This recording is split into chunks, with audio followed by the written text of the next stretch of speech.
गत काली ठारू आज पर्यंत आम देखुचु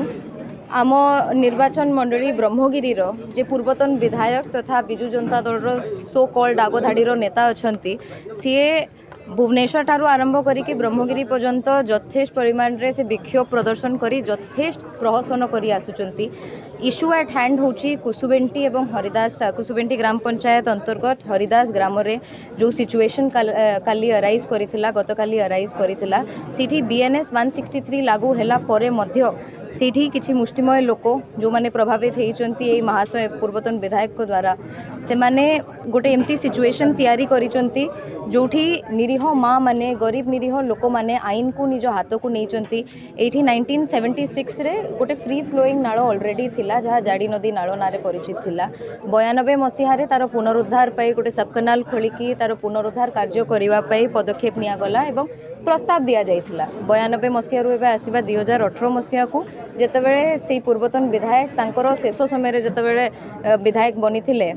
विधायक थिले से समय ब्रह्मगिरी रो से समय गोटे चिट्ठी लिखिथिले कि एई काम को ए पुनरुद्धार काम को कार्यकारी करा जाऊ। से समय जेतेबेले से निजे विफल हेले तापरे मध्य 2023 मसीह रे विजु जनता दल रो सरकार अंडर रे 7 कोटी टंका सैंक्शन हेइथिला ए पुनरुद्धार कार्य पाई। अपारग नेता अपारग सरकार काम करि पारि नथिले विफल बारंबार हेइथिले। एबे 2025 रे जेतेबेले से पुनरुद्धार कार्य आमे पुणी थरे आरंभ करिया पे उद्यम करिथिलु सेतेबेले किछि मुष्टिमय लोकन को हाथ रे नहीं स्थानीय मुष्टिमय लोकन को हाथ रे नहीं स्थानीय ग्रामवासी को निरीह ग्रामवासी को उकसेई की से माने गोटे बंध बांधी देइथिले जोटा नेचुरल वाटरवे को ऑब्स्ट्रक्ट करूथिला जहाँ फल रे पाखापाखी जेते चाष जमी अच्छी सेठी आर्टिफिशियल फ्लडिंग हेकी पानी भरी जाउथिला एवं रबी चाष पाई आउ चाषी मानक चाष जमीटा उपयुक्त रहिबा अवस्था रे नथिला। एबे गतकाली